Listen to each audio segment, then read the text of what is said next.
Hi guys, well in the spotlight next we have ASUS with their new Strix Z370-F gaming. Now the Strix series is at the upper end of what ASUS offer, and the series really caters for gamers and those with a keen interest in esports.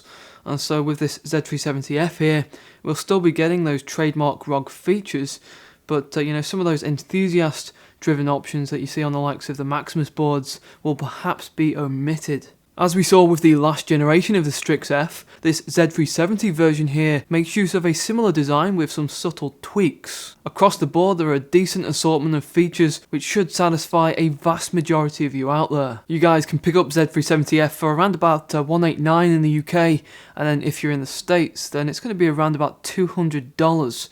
And so this is perhaps at the upper end of the mid-range tier. But we do expect some worthwhile features and of course decent performance and overclocking options. And so, is this worth your money? Well, let's find out. Okay, well this is the box that our Z370F arrives in. As you can see there, a nice picture of the board itself, and then the included technologies and standards along the bottom.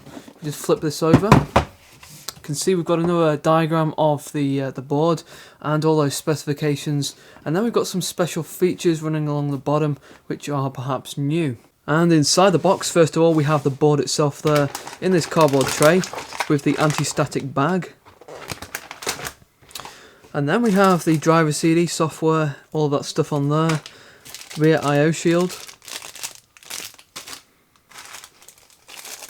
We've got a bunch of cables here, and those are for LEDs and sensors.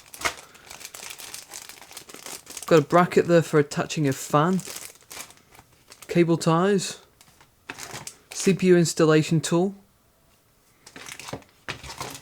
4 SATA cables for your storage, a fixed SLI bridge, so that isn't a flexible one, that's fixed in place. Got a coupon there for 20% off your braided cables, door hanger,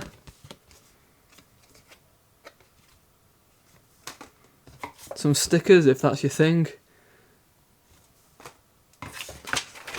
a leaflet there for, well, it's a bit of instruction, it's a guide really for attaching that fan, that bracket that we just had a look at then. So that's just a bit of guidance, and then finally we have the user manual which will help you get through any problems you might have. Okay, so here is our Strix Z370F gaming.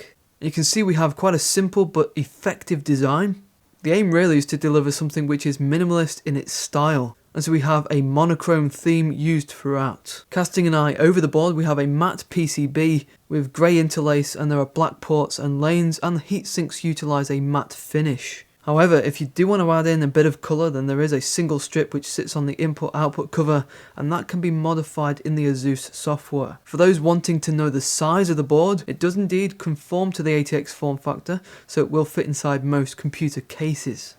So it's now time to go over the finer details of our Strix Z370F, and we're going to start at the CPU socket. And so the socket is LGA1151, and this is designed for Intel's 8th generation of core processors, which are codenamed Cofee Lake. If you have a 7th gen CPU, although it has the same socket type, unfortunately it will not work on this board. You will need something like an 8700K. Now in terms of the power delivery, we have a semi 8-phase design for the CPU, and then another 2 for the integrated GPU, all of which is controlled by Digi+. Positioned around the socket and the rest of the board, we have the 10K black caps, which offer longer life than the standard caps. Covering the MOSFETs, we have a dual heatsink design, which has that nice gunmetal finish. Both of those heatsinks, by the way, are not connected. Behind the top heatsink, we have that CPU power, which is an 8-pin socket. Now in terms of your headers, there are 2 CPU fan headers next to the upper heatsink, 3 chassis headers on the side, bottom and middle, and then 2 additional headers. One there is for water pumps and is capable of delivering 1 amp of current, while the other one is designated for an M.2 header, which is designed to really allow active cooling for an M.2 drive, and that hooks up to T-Sensor and FanExpert 4. Moving on to the memory, there are 4 slots here. Unlike other boards, this one here does not have that steel reinforcement, but we do have support for dual channel DDR4, up to 64 gig, up to 4000 MHz, and XMP is available as well. Around the memory we have a few extra features which should come in handy. First of all, we have an RGB header, and there are actually two of these. The other one is located at the bottom of the board with an addressable header as well. Both of these headers allow you to connect up LED strips, and they can be controlled via the Aura software. We also have a set of post-state LEDs which highlights a problem on boot up, whether that's the CPU, the DRAM, VGA or a boot device. And then we have this screw hole which is designed to be a 3D mount. The idea being that you go away, you design a three-dimensional object and have it printed using a 3D printer and then attach it to the board. Now with this board we get two USB 3 headers. One is right angled and right next to those SATA ports, while the other is top facing at the bottom of the board. And I must admit, it is a bit of a shame that we don't get USB 3.1 headers on this board, since we are starting to see more and more cases designed with this new standard. Next up we have the storage, which includes the following. We have 6 SATA 36G ports for any SATA based devices, and then we have 2 M.2 slots which are Intel Optane memory ready, and they utilise PCI Express Gen 3 X4. One is located just below the CPU socket, while the other one is hidden away underneath a heatsink, which as you can see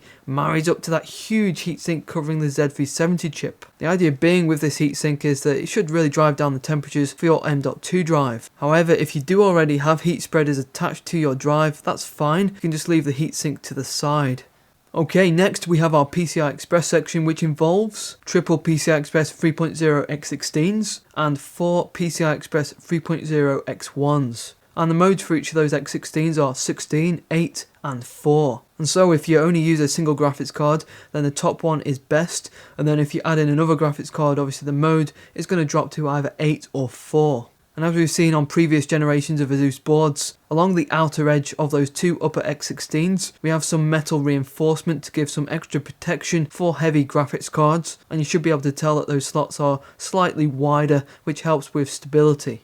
Running down that inside edge, next to the PCI Express, we have the audio solution, which is the renowned Supreme FX. And so the codec behind this is Realtek's ALC 1220, which brings with it some enhanced SNR line-in and line-out capabilities with up to 120 decibel SNR. All of the components are isolated to prevent any interference, and those components include dual OP amps, Depop MOSFET, Nichicon audio grade caps, and separated left and right channels. And so all of those features combine to give a very good audio solution, and having tested this out already guys, we can vouch for it being pretty good. Okay, and to finish up, we arrive at the rear I/O section, which consists of the following features. We have two USB 3.1 Type-C and Type-A ports. Both of those are Gen 2. We have a DVI port with DisplayPort and HDMI. PS2 keyboard mouse, two USB 2 ports, two USB 3.1 Gen 1 ports. We have a gigabit LAN port above, which is powered by the Intel i219 controller, and then all of the audio ports with optical out. And so pretty much what you would expect, and we also get the anti-surge protection for that LAN port, which reduces transmission loss should you get affected by Mother Nature, such as a thunderstorm. Okay, and that is the new Strix Z370-F Gaming.